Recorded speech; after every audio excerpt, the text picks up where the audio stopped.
Welcome to the Bleav in Steelers show on the Bleav Network. I'm Mark Bergen, joined as always by Pittsburgh Steelers scout and two-time Super Bowl champion Ike Taylor. IT, I'm very excited to have today's guest. A little bit of tension in the air because it's a player you competed against. He's also a Super Bowl champion. Not really. He played tight end for the Jets, Bucks, and Ravens, also the host of the Bleav in Ravens podcast. We welcome in Daniel Wilcox. Ike, welcome in our guest today, and we'll take off from there. Yeah, Daniel Wilcox, man. Come on, boy. Let's go ahead on slide Daniel in, man. Tight end, played at Appalachian State from the great state of Georgia, Decatur. That is, played with a few teams. One of the teams I'm just going to mention because we played them all the time. He has them on right now, the Baltimore Ravens. We all know them kind of stories we did, all them kind of hard-fought games. Either it was the Pittsburgh Steelers or it was the Baltimore Ravens when we was playing coming out of the AFC North. And even though we really disliked each other, we know whichever one was getting in or trying to go make a run to the Super Bowl, we was going to represent. So between us and the Baltimore Ravens, Daniel know this just as better as anybody, man. It was a mutual respect that we really did dislike each other, but at the same time, when the game was over, we both felt like this is how the game should have been played. So I just feel like every time we play Baltimore, Mark and D, just correct me if I'm wrong, Daniel, the blueprint from the drafting part to the locker room to playing football, how it's played on the field was disrespectful on the field towards us. But once the game was over, we just had a lot of love and respect for each other. So, ladies and gentlemen, Daniel Wilcox, Appalachian State tight end, played with a few teams, but I'm just gonna remember him as a Baltimore Ravens because that's just the love and respect I got not only for him but just for that team. So just give a little recap on what you're doing now, Daniel, the games we played between us two, and what you got going on in the future, D. Well, right now I'm back home in Atlanta, Georgia. I am co-host to the Bleav in the Ravens podcast, but also I have my own nonprofit company. I'm still running my nonprofit business, doing camps and stuff like that as well here in Atlanta. Also, I have a business where I build custom homes, where I'm building designer homes and custom kitchens and custom bathrooms, custom basements, stuff like that. If it ain't custom, don't call me, But I try to stay active, man. I got two sons, man. My 17-year-old is a baseball and football guy. He's top 5, top 10 first basemen in the state of Georgia right now. And, just trying to get him ready and prepared, man, and give him an opportunity to go do some great things on that next level. Hopefully he can get a chance to not follow in his father's footsteps, but, run some new shoes up through that way and see what happens, man. I'm blessed to have two talented young kids and both boys and both get on to go ahead and represent the Wilcox Strickland name, man, and do great things in the future. So excited. I mean, you said it best, man. It was a love-hate, mutual respect, relationship between the Steelers and the Ravens, and it always will be, but I think we played football the way football was supposed to be played, a lot of rule changes now. It's like two-hand touch, but back then, we set the standard for what real football looked like. And we got up for those games, they got up for those games, and it was like a heavyweight fight every single time. And we knew it was going to be somebody that was going to come out of the AFC North that was going to have a shot at the Super Bowl every single year before the season started. Yeah. Shout out to Ozzie. Ozzie, the GM for the Baltimore Ravens, Hall of Fame GM. Mm-hmm. Shout out to Kevin Colbert for the Pittsburgh Steelers. I think he'll be a Hall of Fame GM as well. Those two had the same blueprint. We want guys who are very violent and just love the game of football. Absolutely. And when Pittsburgh played the Baltimore Ravens, that's exactly what you seen from both of the two organizations or franchises. So, yeah, man, it just brings back memories between Ed Reed. It's a lot of guys I looked up to on that side of town, the Baltimore Ravens, and I actually got to play against them. So, but it's just like, it's just like that pitch-up backyard football.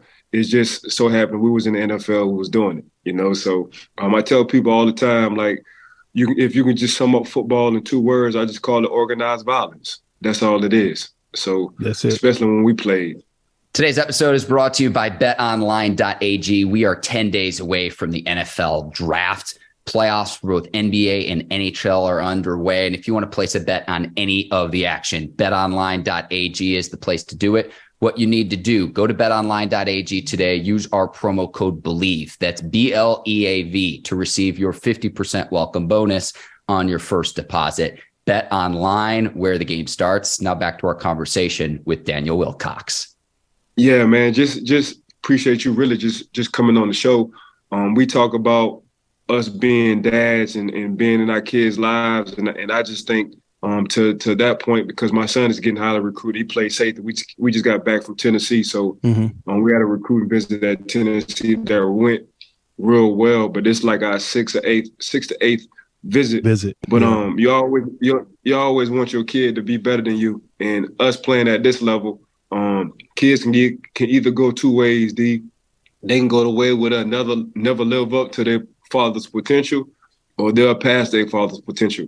And right now, just from the way you're talking, and I think I can attest to this because we both feel the same way. Like, my son is 10 times better than me at that age right now. So he could have abused what he had, could have been lazy, but he chose to go a whole different route. Obviously, if your son is being ranked or your kid's being ranked that high and they moving into an upward direction, your kids ain't taking what you do for them from granted either.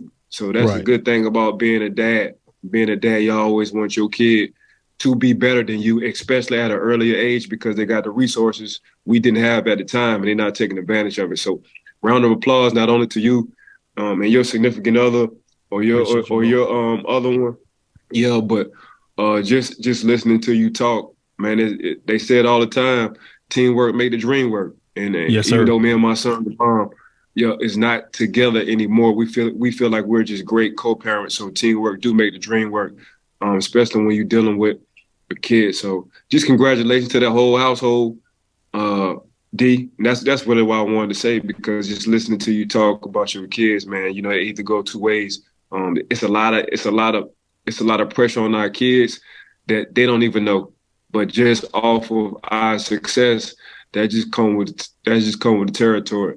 So, my co-host Mark, man, I really can't speak for him. I just say a few words for him. I think he's in a transition of finding somebody he really loves. Hopefully, he'll jump that broom. Coming down the tube. Mark solo right now. He's solo right now, Mark. No, not really. He's in a serious relationship, but I just got a feeling. I got a gut feeling. D. Congratulations, Mark. She's Take your time. She's the one.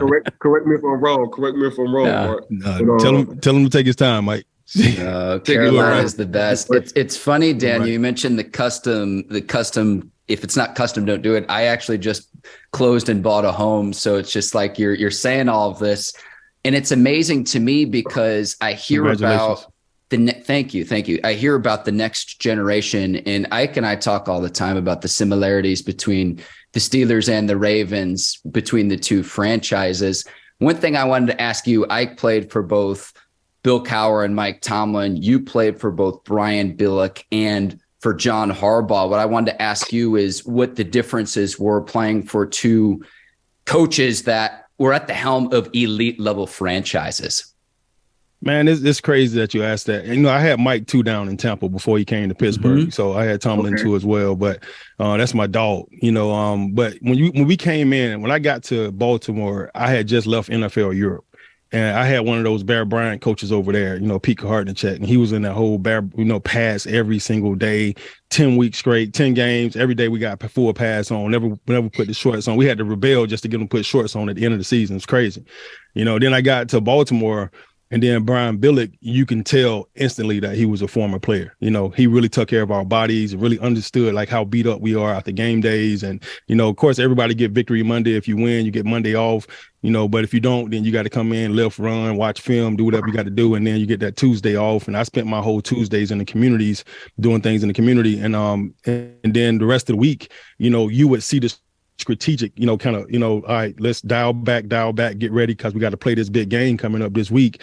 And Billy just did a great job of taking care of us. And it was the same thing in training camp, so you'll have we'll have 2 days in training camp, and then he would give the older guys that second practice off, and it'd just be a special teams practice, the whole thing. He'd do stuff like that.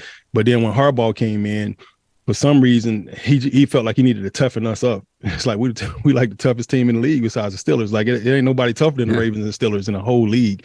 So he had this mindset for some reason that he needed to toughen us up. And he came in, he just went hard. He was going to he want to make sure that it wasn't, we weren't going to take care of your bodies early on. So I had a little bit of a warped experience with him because I got him in his very first year. And Ike knows this as well as I do. And any player do, once you retire, you don't get it when you're playing. But when you retire, when you look at it, it's always harder to come in. It's always easier. It's always smarter. Let me say smarter. It's always smarter to come in like a hard ass and then lighten up versus to come in really, really nice and then try to be a hard ass later because we're going to look at you like you're crazy. You know what I'm saying? Like, you got me. You know what I'm saying? Like, so he came in and tried to, he changed up as time went on, but I got the hard ass Harbaugh, so he came in and I felt like I was going right back to my rookie year. And by the time he came in, I think I was 30, 31 already, going to year 8, year 9. And I wasn't feeling, the Dr. Jekyll, Mr. Hyde type thing that was going on where he came in, he was really, really tough. And then he'd say something really slick to you. And the next day he'd be asking you about how your family doing and how your kids doing, like he really cared. And it was such a weird transition for me. So I wasn't feeling that at first. I thought he was a great guy. And then I was like, is he a great guy? Then I'm like, man, yeah, he is a good guy. Is he a great, you kind of going back and forth with him. So it was really hard for me to adjust. And I felt like I was going back from being a savvy vet to going all the way back to my rookie year when Harbaugh came in, because that's how he was on that John Gruden type mess where it was almost like he came in like playing Madden almost. It was like, all right, we got these guys. I could just press the X button, make them spin and make them run harder, press, what I'm saying? Like press the buttons. It really seemed like he got it rocks off just having us beat each other up in practice every day. And none of us was feeling it. We weren't feeling it. And then I remember he came in, he wanted to lift harder. He wanted to lift heavy during the season, and Ike know better. You can't lift heavy during the season. You beat your arms and shoulders and neck up and back up. You try to lift heavy, you're going to probably hurt yourself.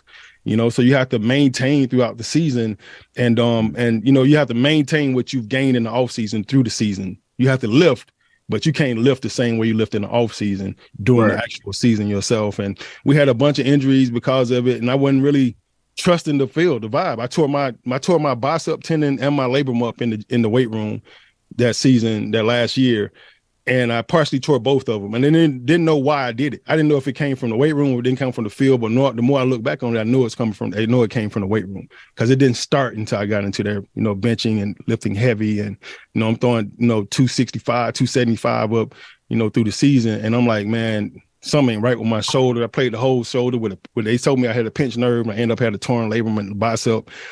So my experiences with both of those guys were totally different. I also had bounced around the league a little bit too, Mark. I've been to Tampa, I've been to New York already, played for Herm Edwards, played for John Gruden, Pete Carton in Germany. Then I came to Baltimore. So when I got there, Billick was like, I love this guy. He's amazing. But the players hated him. They felt like he was arrogant. He was an asshole. He was a prick. He wouldn't speak to him in the morning sometimes, just walk by him. And that bothered them. After coming from Gruden, that didn't bother me at all. I was like, bro, you good. Just keep doing what you're doing. Like, I rock with you, B. Go ahead. Handle your business, man. But, I mean, it was night and day for me. At the same time, we got probably the dopest defense in the entire league. We number 1, number 2 every year. It's going to be us in Pittsburgh every single year. Number 1, number 2 in the league for 5 years while I was in Baltimore. And so if anything, you should have just set aside a practice for offense and be like, y'all need to get y'all together. We're going to practice offense hard every week and make us, get up to par, but I came through those Kyle Bowler years. And it was tough, man. They had Roethlisberger the entire time, and Kyle and Roethlisberger just didn't add up. Then we finally got Steve McNair that second and last year for me. And that first year we was unstoppable. Couldn't nobody touch us. And then Steve got hurt that second year. And then all of a sudden we kind of right back on the back pedal phase. And we got Flacco that next year and had a chance to make a run. And then we lost to Ike them in the AFC Championship, my last game. Yeah, I think we played y'all 3 times that year. I think, yes, right? Absolutely. Yeah. It was ridiculous. Absolutely ridiculous. Yeah, that was it was a tough year, boy. That's tough. That's hard on the body, boy. I tell you that much. They played the Baltimore Ravens 3 times. And you remember, Mike, somebody got knocked out and had to get carried out on the stretcher every game. All 3 games. Every game, we used to call it catching the body. So somebody on either team was catching the body. So we used to call it their prime escort. So when the trainers pick you up from their prime escort and you go to McDonald's, but you ask for a pepperoni pizza, we already knew something on right up top. You know what I'm saying? Absolutely. You know what I'm saying? So that's how it was. Yeah. That's how it was when we played each other, man. You go through that McDonald's drive-through, it was and tough, you asked for 2 tacos and a pepperoni pizza. Yeah, you didn't have a long, you had a hard night. You had the wrong restaurant, brother. Yeah, hey, Mark, restaurant. I'm telling you, like it was so bad that it was almost guaranteed somebody gonna get carried off the field the very first play of the game, the opening kickoff. That's how bad it was. Oh yeah. So well, if you got that prom, so I'm sure. I know the hit that RC had at the end of the game where it was just like you weren't sure if either guy was going to get up, but I did not realize my memory has failed me in the sense that in the other 2 games, there were also people getting carted off the field. There were also players getting carted off. Because it was the first play of the game on kickoff, return, kickoff, the first play of the game, every single time. So the very first play of the game, somebody had to come get them. Come get them. You had to do this right here to the sideline. Come get them.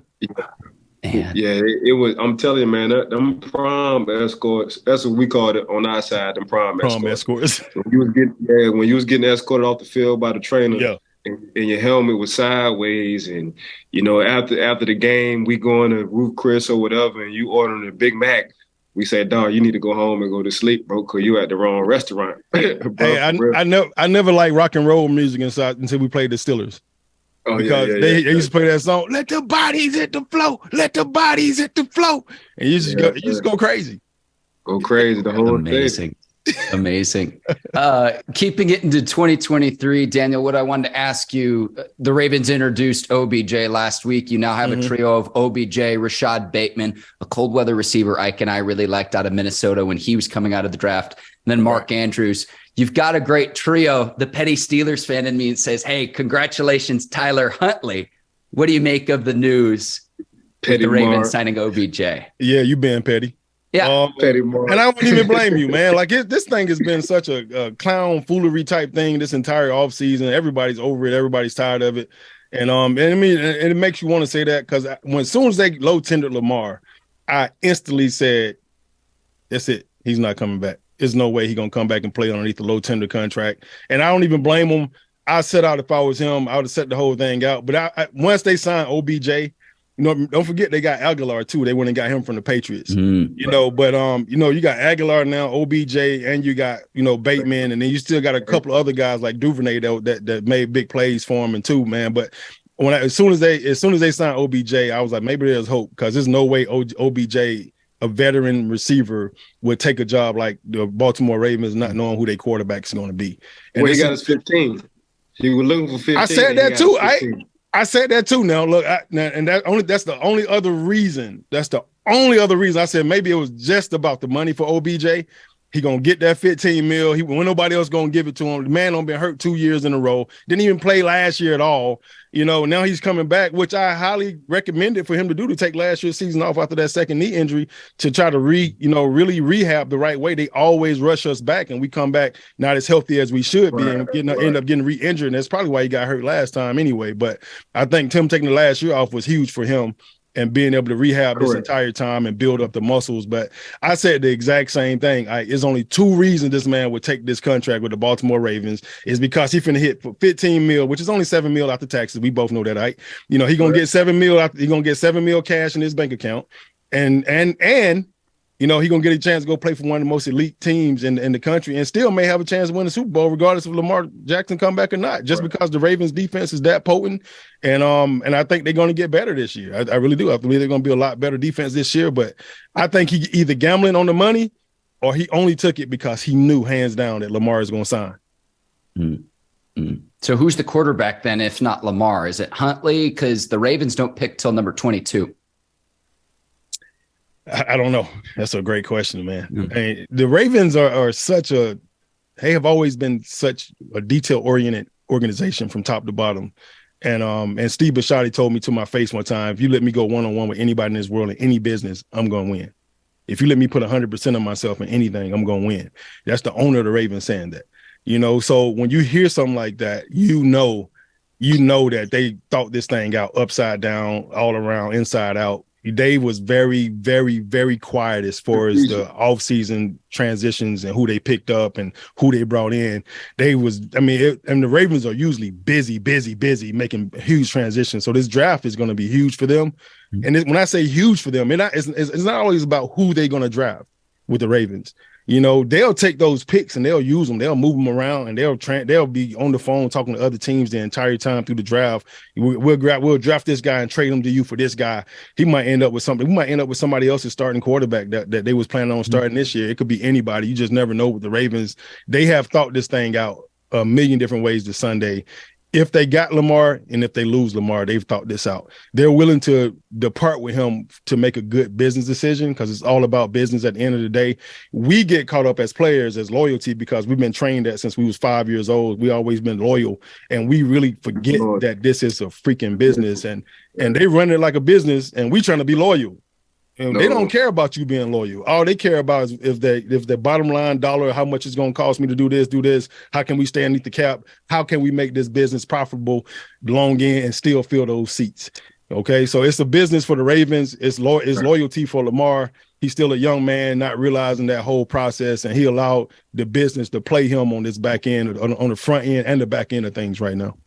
Well, when you doing them contracts, and that's what I think I learned early, like – I sat in on my contracts and it hurt. And they tell you everything you can't do.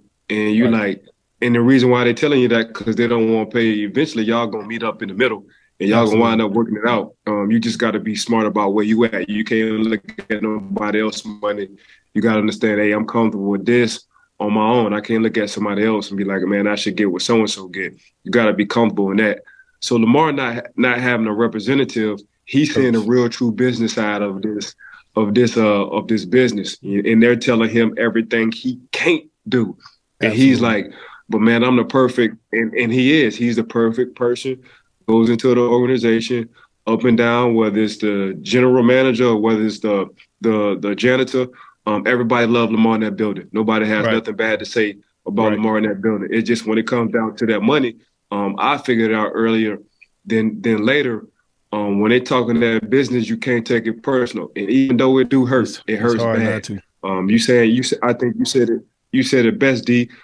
There's loyalty with us, but it's business. When you come down to the owners and the GMs, that's just the way the game goes. So Lamar not having that representation, he's getting the dark side. He's getting the Joker side of a lot of these of how these owners and GMs think. You know, when you have a agent. They can mask, they can finesse, they would know how to tell you, hey, we're a couple of million off right here. This is what they saying, but let's wait it out. But when you representing yourself, you get the straight Joker side from these billionaires, and they've been billionaires for a reason. It's a reason why they're billionaires. So Lamar, in my mind, I think he did everything on and off the field for a franchise player. Now he's just in the business side. So when you represent yourself, especially at that position, it's a lot of guys who D-Hop represent himself when it comes down to contracts, but he's not a quarterback. When you play in that quarterback position and you're trying to get $250 million in 4 or 5 years, the representation of talk's going to be a little bit different between a receiver or a corner. You feel me? So that's just my personal opinion about Lamar. I think Lamar did everything he needed to do on and off the field. Right. I think the team love him, the front office love him. It's just from a representation part, he's seeing the Joker side of this business. And I would say he would have to get out his feelings, but that's hard for me to say for him. It was easy for me to do because I did understand that business side. But the faster you can understand, okay, man, this is a business. Let me go on put my business suit on, so say, and work things out. But him not getting that max franchise deal, man, I think that played with his mind a lot because Lamar felt like he did everything he needed to do. In this business, it's not what have you done for me lately. It's what can you do for me from this point on. You know, even though Lamar do have a league MVP. His resume looked real nice. The young man resume. I'm talking about wins and losses, everything, percentage throws. Yeah. The man, what he's asking for, he deserved. But they feel a certain way. about it. So I mean, you said it right. You said it right 100%, man. Like I look at negotiating contract like a guy talking to his girlfriend or a husband talking to his wife. You know, the wife is going to tell you all the things that you're not doing right, and you're trying to tell her all the things that you're doing right. You know, so it's like, look, these are the things that I'm doing right. Like, I deserve to be treated a certain way as the man. And the wife can be like, yeah, but I want this, because women need a million different things from you. So the team is the woman in this whole situation. They need a million things from you. And they preach consistency, right? Sense of urgency. They preach consistency, and you going out there and putting your body and your life on the line every single play for this organization. And then when it comes time for you to reap your benefits from it, then you have to get slapped in the face with all the things that you didn't do, even though you went and did a million things right. You know, you still didn't wash the dishes after I cooked every single time. You know, and so now I'm in trouble. Now, all right, so I get punished because I didn't wash the dishes every time. Okay, cool. I didn't take the trash out enough. Okay, cool. And that's kind of what it is. He got to get hit in the face with anything that they can pull from that he wasn't able to do. You only won one playoff game. You know, you've been hurt 2 years in a row, even though it was a high ankle sprain and a knee sprain. Come on, it wasn't like a real injury. You know, so it's like now you're injury prone. Now I get labeled injury prone, and I didn't even do anything. I didn't do anything really to get hurt. In the pocket. Yeah, and mind you, the first year. My thing is with these quarterbacks, how they talk about us quarterbacks is I didn't get injured scrambling. I got injured sitting in the pocket. Absolutely. And I got and my whole offensive line was hurt, and my running backs was all out too that year. So I'm working on damn near my fourth running back. You're six. You're six running back. All right, my sixth running back. Yeah. Me, I'm talking about me, you, Daniel, and Mark outside playing receiver. Okay. I'll take the slot, Ike. Right. And this how y'all gonna talk to me in the offseason? Yeah. Okay, man. I feel very disrespected because when you look at it, if you look at a Daniels who's sitting up there with the Giants, Coach Brian revamped his career. If you looked at what they did with what's my guy from Buffalo? I'm drawing a blank quarterback. Josh Allen. Josh Allen, what they did, put pieces around him because we was on our way to say, we was kind of confused about him. Then when you go to Justin Herbert, you see what he got. He got a hell of a mix when it comes down to a receiver and a running back when it comes down to right. So when Patrick Mahomes, so that's all Lamar was saying. Everybody was like, bro, can y'all please give me something to work with? Because I'm looking at these other quarterbacks, and they was on their way to being, we don't know, to the organization and the team's been like, you know what, let's put some pieces around our quarterback and let's see what he can do. If they can do that for Lamar, if they would have been done that for Lamar, let's put some studs. All right, we got a stud tight end. Let's get a stud receiver or two. And we can't help that we was working on our fourth running back because the fourth running back, man, that's saying a lot about Lamar. So, I mean, I'm just looking at these organizations and pieces they put around these quarterbacks, man, to make them succeed. And for me, just my personal opinion, I'm like, Baltimore, what y'all been waiting on? Because now y'all 2 or 3 years behind. I mean, y'all letting I'm drawing another blank. Cincinnati, Joe Burrow. You saw what they did. So as soon as Joe Burrow stepped in the building, they said, boy, we about to get some pieces around you. That's exactly what we about to do. And that's all I think Lamar been saying. Lamar, like, man, if y'all give me some Joe Burrow, some Josh Allen, some Justin Herbert kind of pieces, ain't no telling how many Super Bowls we probably would have been to, let alone win. Right. Ike, let me piggyback off that. I gotta go. Ike, I will piggyback off that and close this out. To piggyback off your point too, Lamar Jackson. Thanks for coming on, D, bro. You too, Ike, man. Get the meetings, man. Handle your business, man. I know how crazy that scouting department is, man. Go kill it. I'll finish up with Mark. I appreciate you. Appreciate you, Mark. Appreciate you. Oh, matter of fact, I got to appreciate BetOnline.ag for always showing us love and sponsoring our show. Got to appreciate Brinks TV, Miss Courtney and her crew. Got to appreciate you, D, from coming on. Got to appreciate Mark for being the best co-host, man. So I see y'all in a few. Love. All right, big guy. Love you, Ike. And to piggyback off Ike's point as well, when you're going to pay Lamar between $40 and $50 million per season, and you're talking about, okay, he's missed 10 regular season games in the last 2 seasons. He's 26. and you consider running backs are ancient at, say, 30 years old, that's only proving the point. It's amazing listening to both you and Ike speak about this, Daniel, about understanding both it from the player side, but then from the business negotiation side of how the owners and the GM see this negotiation as well. Yeah, you know what, Mark, like Ike, I did an internship with the Ravens in the player personnel department. So I was a scout for almost a full year with the Ravens. And they offered me a position to stay there. Eric DeCosta offered me a position, and I decided I was going to be a scout. Then COVID hit, it kind of messed up the whole thing for me, right?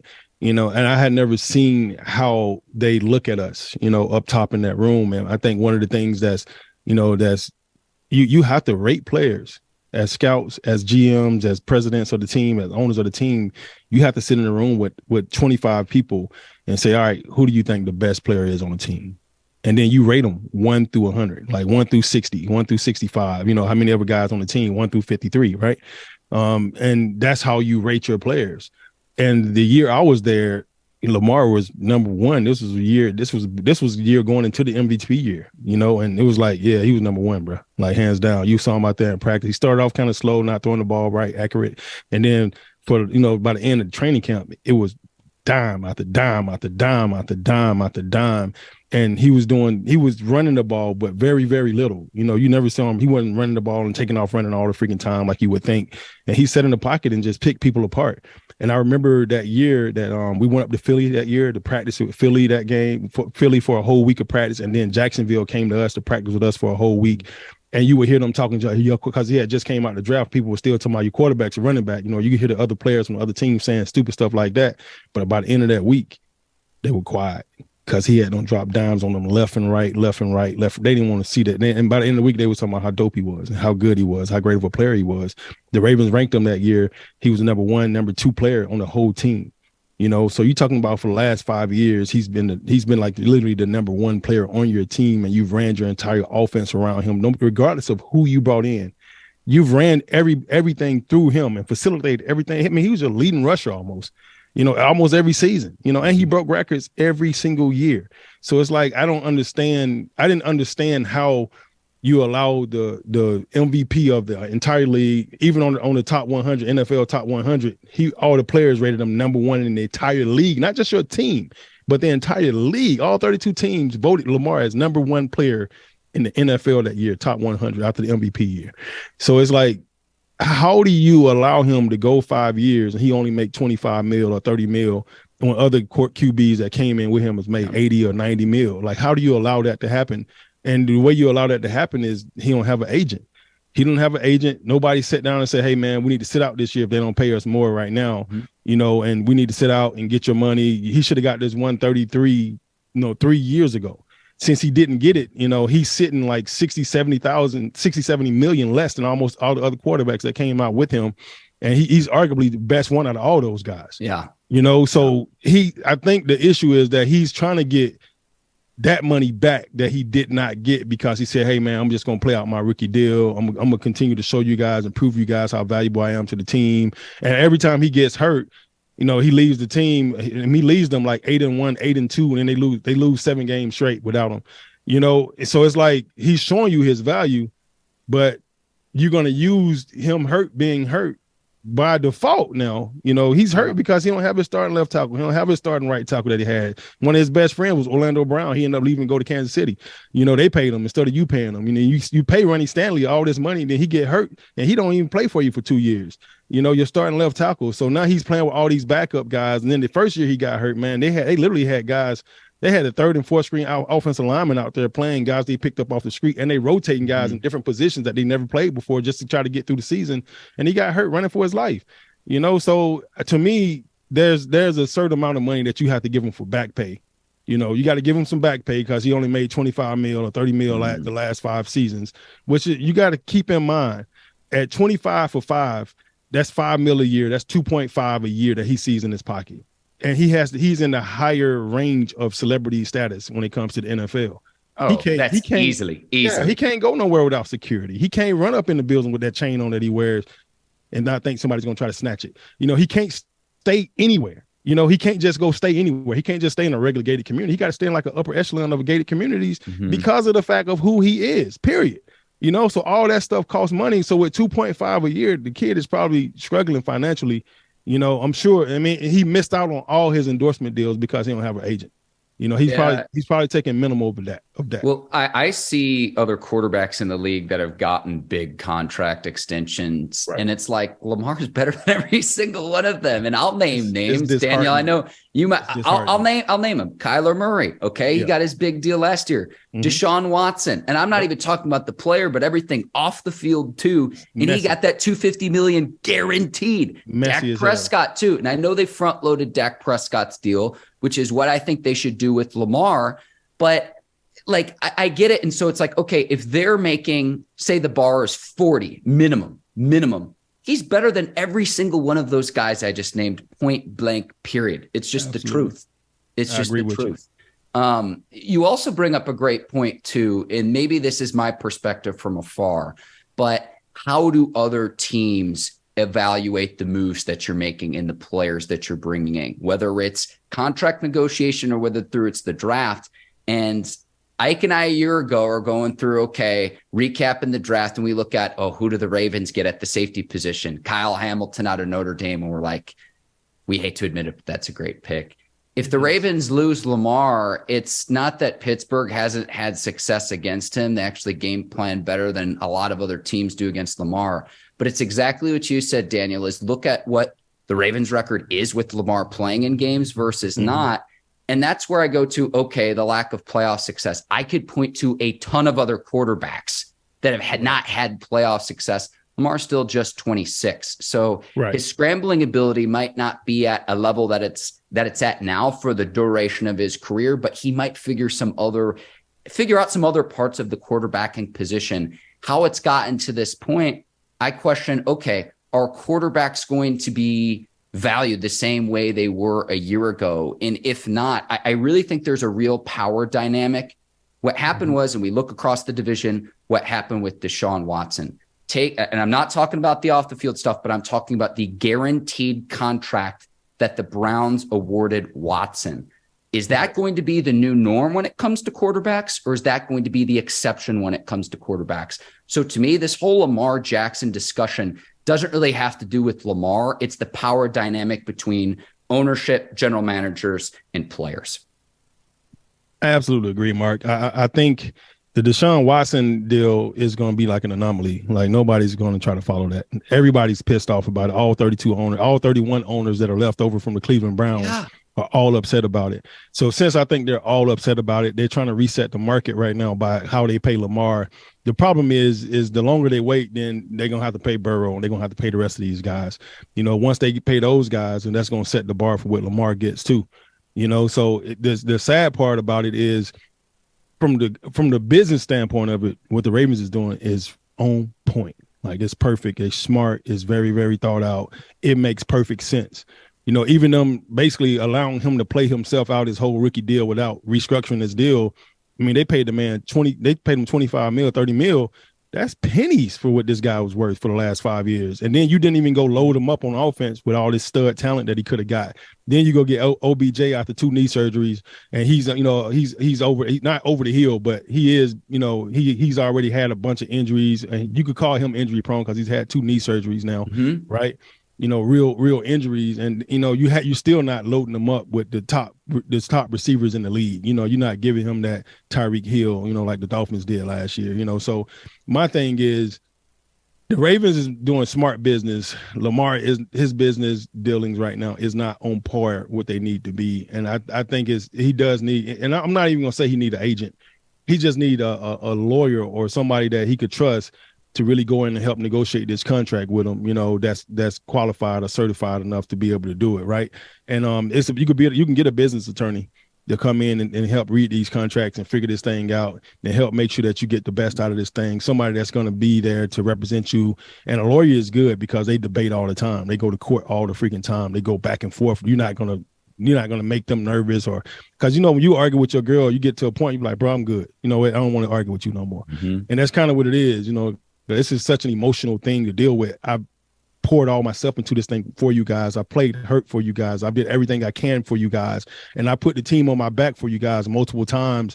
I went into the locker room and came out like Superman and won that one game for you guys. All this stuff that I've done. And you guys are going to sit here and just tell me what I've done wrong and what I haven't done right. I haven't done anything outside of, the public eye to make me look bad or make the franchise look bad. I've been, very good. I do stuff in the community all the time with you guys. Like, how you going to sit here and then not give me what I want? And this is what this guy got. He's in our same conference, our same division. I understand what you're saying. It's an anomaly and it's not right. And he wasn't supposed to get that. And I don't need that. But give me 200 guaranteed. Let's go. Let's see what happens, and I think that's what it was. I think his number, I don't know exactly what it was, but if I had to guess, I would think his number would be at least 200. That would be more than what everybody else got except Deshaun, so it just, I don't know. I think the Ravens don't want to, they're trying to make sure that they hold down the other 31 owners or the other 30 owners that didn't make this poor decision like Cleveland did. And because once you start paying guys $230 million guaranteed, that sets the bar for everyone else to get paid.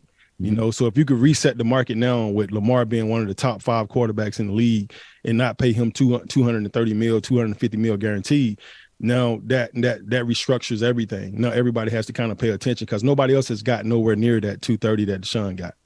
And I heard they was trying to restructure the 230 right now. Daniel, this is just my opinion as well. I think Lamar saved John Harbaugh's job back when he was a rookie as well. He did. Harbaugh would have been out of there. Everybody was talking about it. And it was no doubt in my mind he was getting fired after that season. But Lamar came in and I remember I was there. I mean, Harbaugh was talking about this new revolution style offense that we were going to bring in. Nobody's going to be prepared for it. And he was absolutely right. It took the league by storm. They came in and they killed people that first year. That's how Lamar got the MVP.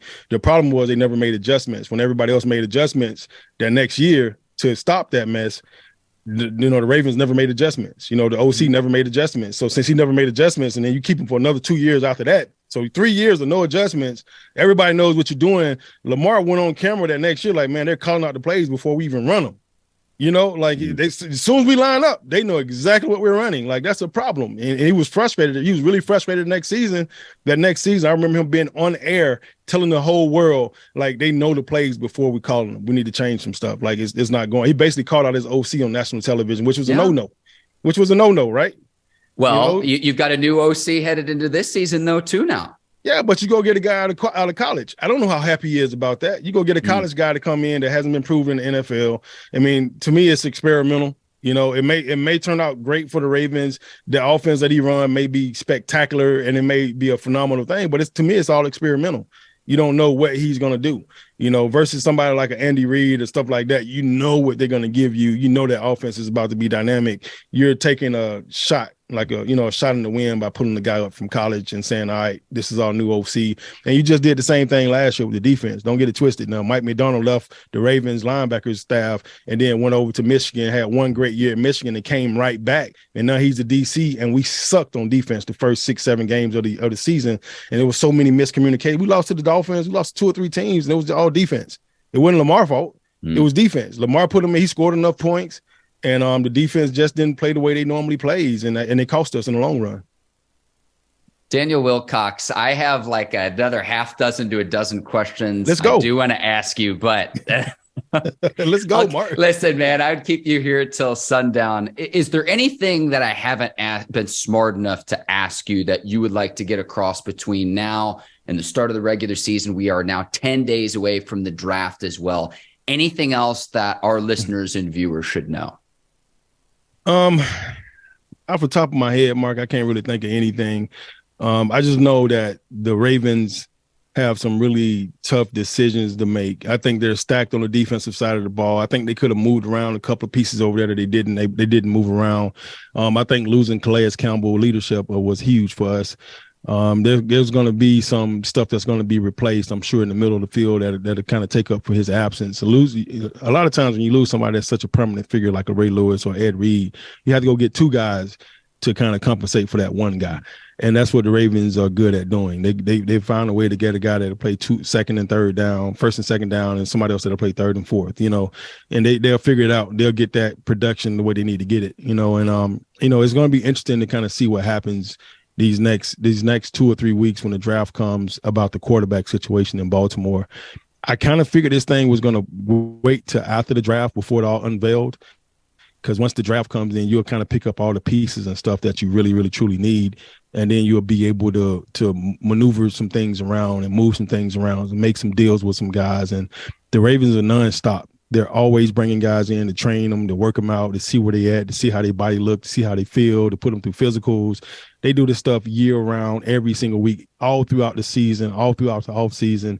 They're constantly flying guys in to see where they stand. They was injured last year, or they got banged up last year, or they didn't play as well last year. They'll bring them in to see just where they stand, and they'll have a whole pot of guys just waiting to pick up the phone and call when somebody else goes down. So it'll be interesting to see how the thing plays out through training camp. And Harbaugh he's not a slouch as a coach. You know, him coming in as a special teams guy, that means you got to do all the little things right. So he's big on that, doing all the little things right. He'll be fundamentally sound. He'll have his coaching staff fundamentally ready to go. And he don't have any problem calling guys out. I think that's probably one of his best attributes as a coach. I think he'll call out the guys that didn't do well coaching last year, because I felt like a lot of this stuff was coaching related, the losses that we had last season. So I felt like he'll call those guys out. He'll make sure those guys on their P's and Q's and put their best foot forward, and they'll go into training camp really, really well. By the first week of the season, they'll play extremely great with whoever they decide to bring in on this staff. That is Daniel Wilcox, and you can check him out on the Bleav in Ravens podcast. And Daniel, we will need to do this again because, like I said, I would keep you here till sundown with all of the questions that I have. Tremendous insight. Go ahead and plug your show on how our viewers and listeners can tune in and listen. And if you want to plug anything else, the floor is yours. Okay. Well, one of my teammates, Thomas Jones, he played running back with me down in Tampa, Florida. He's retired as well right now. He's into acting. He was in a bunch of stuff already, being Mary Jane with Gabrielle Union. Mm-hmm. He's also did the Straight Outta Compton movie with Ice Cube and all those guys.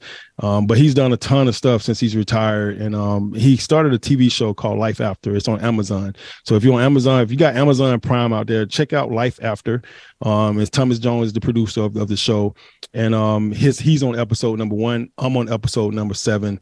It's a bunch of guys on there, a bunch of NFL guys that you wouldn't even believe. The Marcus Ware's guys, guys like that. There's guys that's on this show that's just kind of showing you what they're doing now, life after football. I also made my appearance on there on episode 7. Please take a chance and support them and watch the show and see where it goes. Also, I'm on the Bleav Network. Me and Bo Smoker, a reporter up in Baltimore. We have the Bleav in the Ravens podcast. You can check us out on any podcast platform. We're on all of them, so even YouTube. So if you get a chance, check us out, Bleav in the Ravens podcast. And that's it, man. I appreciate you having me on, guys. I mean, it was great seeing Ike. I hadn't seen Ike in a long time. And, you guys are doing a phenomenal job. And just keep it up. Keep up the great work, Mark. For Ike Taylor and our guest today, Daniel Wilcox, I'm Mark Bergen. Thank you for watching the Bleav in Steelers show. We'll see you next time. Until then, take care and so long, everybody.